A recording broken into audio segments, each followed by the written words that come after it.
Hello, this is Lucia with the Nevada Division of Minerals. In this video, I wanted to share some fossils with you guys and also read you a book. So let's get started. The book is called Talking with Fossils. It was written and illustrated by me. Hey, would you like to learn about fossils today? Well, here's a story about what they are and what they have to say. Some organisms leave remains or impressions in rock. This is called a fossil. Listen hard, they can talk. Fossils can talk? Well, of course they can. They tell us stories about Earth, which happened long before man. Seas swarming with monster fish and teams of trilobites. Roaring dinosaurs, 8-foot scorpions, and giant ammonites. Lands with no people, just big ginkgo trees. Lands without flowers, pollen, or bees. Fossils tell us about their environment, or how it used to be. If you find a fossil with fins, you know the rock it's within was made in water, be it a lake, the ocean, or sea. What if you find a fossil that's a print of a foot or a hand? You can safely declare that your fossil rock was made up on land. What if you find a fossil with wings? What can you say about this creature? It flew high through the sky. It's a bird. Oh my! That's what we know from this fossilized feature. So just how are fossils formed, and how do we get rock from bone? When an ocean critter dies, it gets buried, squished, and slowly turned to stone. When a volcano erupts, along with lava, it spews out tons of ash. It rains down to the ground and it buries the creatures. They are fossilized in a flash. When large floods come with their water and dirt, they bury things deep in the ground. Where nothing can reach them, they lie there and wait to once again be found. If an animal dies up in the North Pole, it quickly gets captured in ice. And here's where it stays and never decays, a frozen mammoth paradise. Sometimes insects get stuck in resin that oozes from a tree. Resin turns to amber with the insect inside and is clear enough to see. So keep your eyes to the ground and your ears open wide for fossils with a story to tell. Paleontologists listen to fossils, and if you listen real hard, you could be one as well. The end. Of the book, at least. Next, we wanted to share some interesting fossils with you. We will talk about the animals and see videos of these prehistoric creatures on the move. These videos are recreations of how scientists think these animals looked and moved around. So let's get started. Alrighty, let's get things started here. Helping me today, I have my main partner in crime, Augie. Yes, we have rocks stuck to our tongues. These rocks are made up of millions of little skeletons that lived in the lakes that covered Nevada about 10 million years ago during our last ice age. This rock is called diatomite. The first fossil Augie's going to show you is part of an ichthyosaur. The ichthyosaur is important to Nevada because it is the state fossil. It is the Nevada state fossil. That is correct. This is possibly part of the vertebrae of an ichthyosaur. Augie also has a couple clams sitting next to him. Augie, could you grab the clams? Oh, sure. What a helper.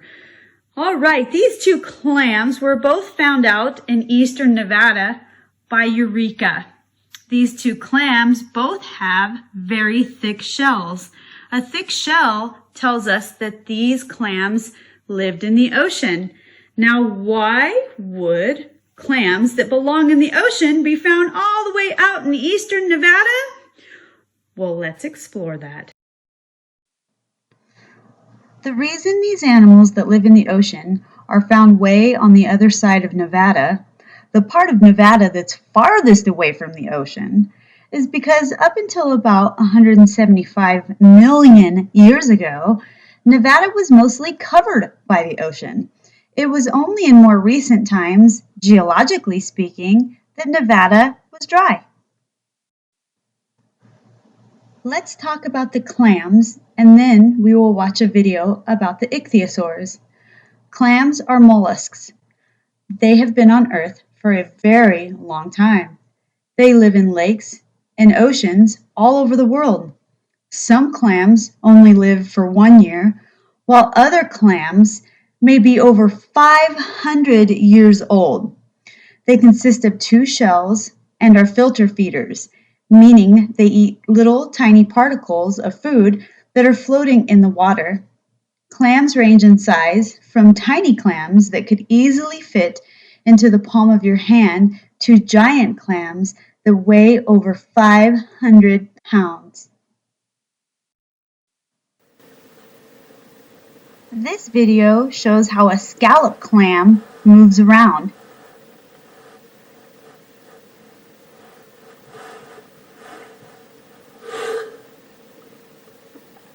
It looks like once he starts moving, he can move pretty quickly. Do you think you can catch him?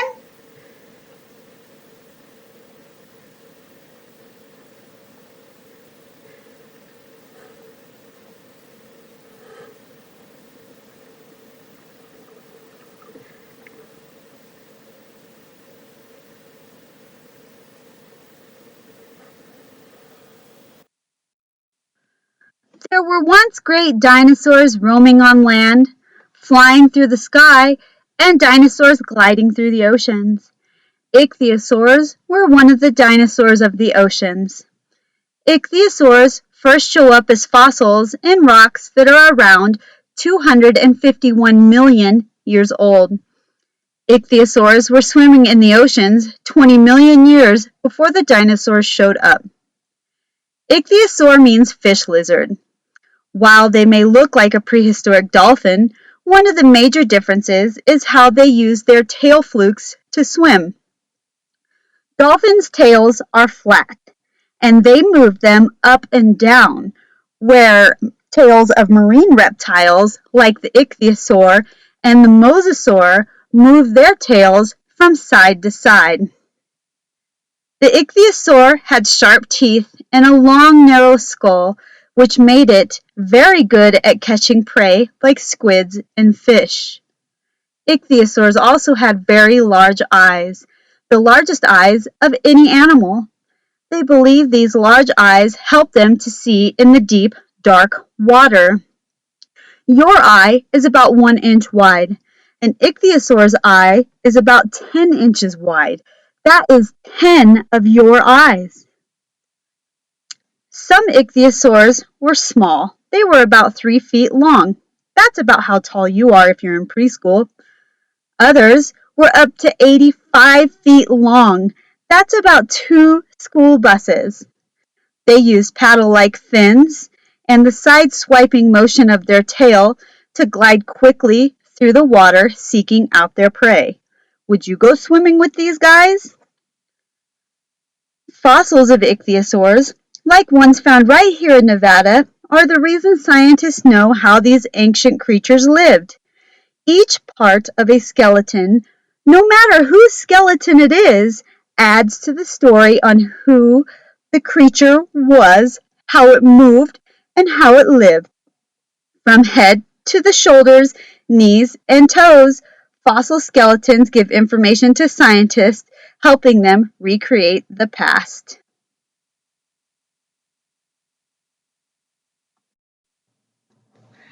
This is the fossil bed that's on display at the Berlin Ichthyosaur State Park outside of Gabs. Visitors can walk in and view the beds. If you look closely, you can see the little round pieces of the fossils. In the old days, back in the 1800s, when miners first arrived in this area, they collected those fossils, not knowing what they were, and they would use them for plates.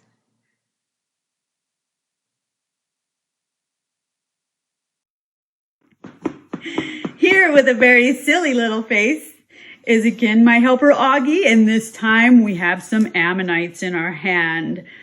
Augie, will you hold up that big ammonite for us? Yeah, but I want to show the kids how to collect them. Some get them. Oh, yes, the little ammonite fits right inside that bigger ammonite now, doesn't it? Yeah, and it's first it goes on the other side, like it goes, and where else it goes? It goes to you, and Jason watches mommy. Yeah, that's almost like a mommy ammonite and a baby ammonite. So ammonites come in lots of different sizes. Some are small, like the one Augie is holding in his right hand. And some are big, like the one sitting in his lap. Some ammonites are even bigger than that. Some ammonites take 2 big people to pick them up. Now that's a big fossil. You know what? He's a cute little guy. He is a cute little guy. I agree. Mosasaurs and ammonites. Mosasaurs lurked in shallow warm oceans during the Cretaceous time period between 145 and 65 million years ago. They ranged in size from 3 feet to 56 feet. That's over 2 average-sized school buses. They were incredibly powerful swimmers. Scientists know this by looking at how their skeletons are built. They like to eat fish and ammonites. Ammonites also lived in shallow, warm water in the oceans between 415 million years ago and 65 million years ago. Ammonites are extinct relatives to the squid, octopus, and cuttlefish. If you don't know what a cuttlefish is, I leave it up to you to look it up, like a scientist. They too range in size from tiny little things that you could fit several of into the palm of your hand to huge ones that a couple people would need to pick up. Like a squid, ammonites shoot water out to push themselves backwards.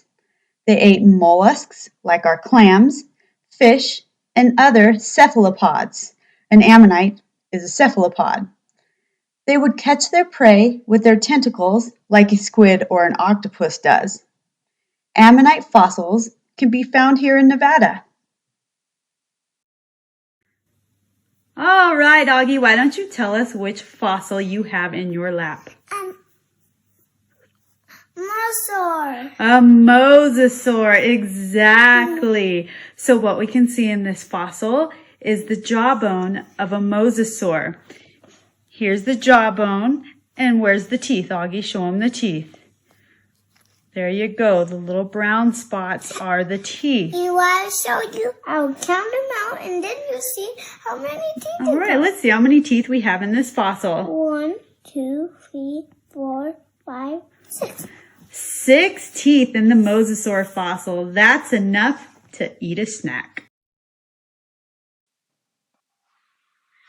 Here we have a video showing how they think ammonites moved around.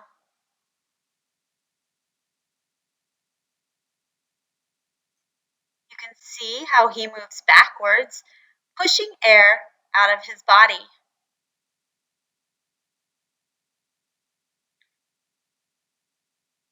Ammonites had the ability to eat just like octopi, squids, and cuttlefish do.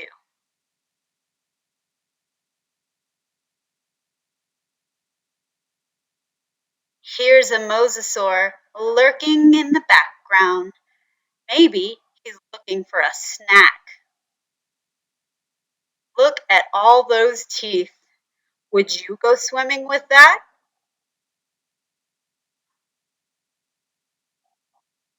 Notice that enormous tail moving from side to side. The tail is what made the mosasaur such a powerful swimmer.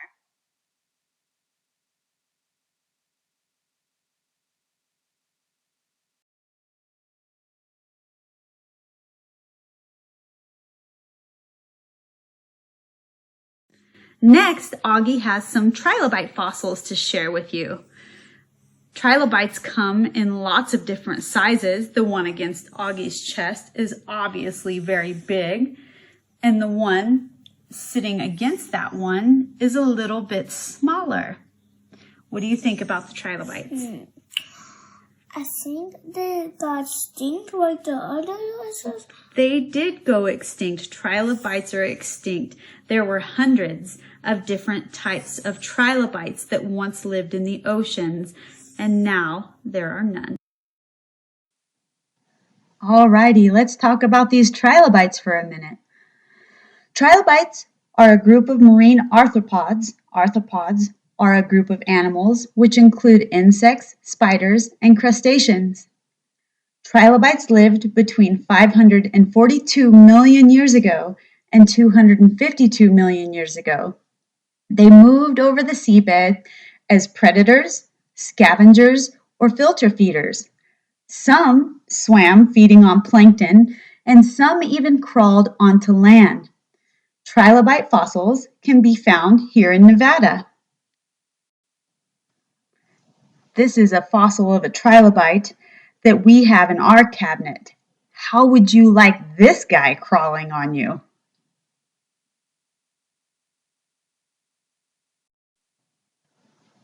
I just gotta say, I love trilobites, and this video showing a trilobite moving around is just so cool.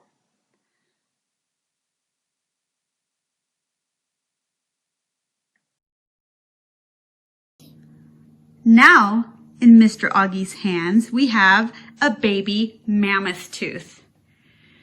The baby mammoth tooth is flat. A flat tooth means the mammoth ate what kind of food?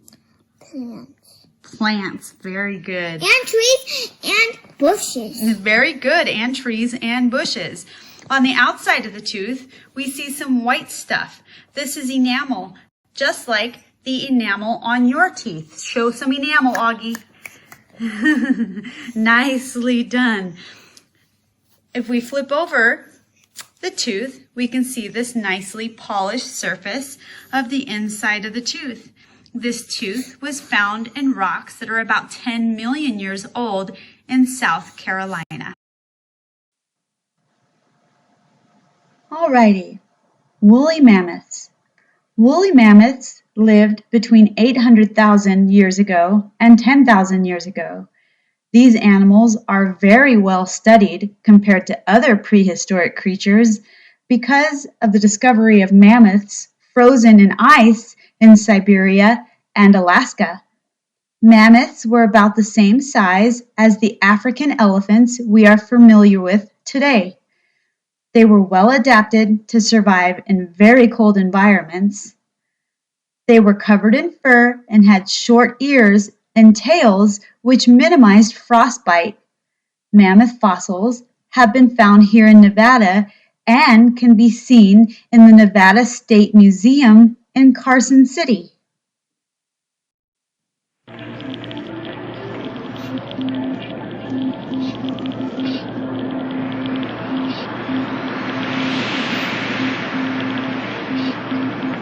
Take a look at these giant beasts. Wouldn't it be cool to see one? To walk by one? To be able to stand next to those enormous tusks?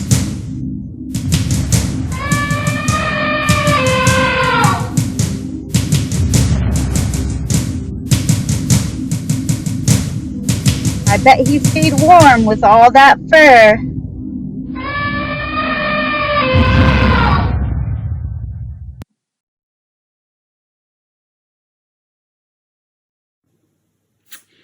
Now, in Augie's hand, we have a fossil that is always very exciting to the little kiddos. This is a fossil of a dinosaur. This is a dinosaur bone. It's a bone from a very big dinosaur, like a T-Rex exhibited here on Augie's shirt, or possibly a long neck. Sitting next to Augie, Augie has two other fossils that he wants to share with you. First, he has the gastrolith. Can you pick up the gastrolith, Augie? This is a gastrolith. Chickens commonly have pebbles in their stomach. Dinosaurs also had pebbles in their stomach. It helped them to digest their food. You can see this rock is round. And how does it feel, Augie? Does it feel soft or rough? Kind of hard. Kind of hard, and it also feels really soft because it rolled around inside of the dinosaur's stomach, helping it digest its food. Another thing that commonly fossilizes, and this is always a big hit, is what, Augie? Dinosaur poop. Dinosaur poop. In Augie's hand, he has a fossil of dinosaur poop. And it's a stink because it's hard now, and now you can't smell the smell because it's not yucky anymore. So it turned into a fossil. Exactly. It turned into a fossil. So it doesn't stink. It's now a rock. And if we ever come to your classroom, we will make sure that we bring our fossil poop. Dinosaurs are a group of reptiles that lived between 243 and 65 million years ago. There are more than 1,000 different types of dinosaurs that have been identified. Some walked on 2 feet and some on all fours. All dinosaurs were egg-laying and nest-building. Several dinosaur skeletons have been found here in Nevada. Look at these huge brachiosaurs. Brachiosaurs were 3 times taller than the giraffes we know today. Like giraffes, they used those long necks to feed on foliage from way high up in the trees. The fossil Augie was holding could have very well been from one of these very large prehistoric creatures.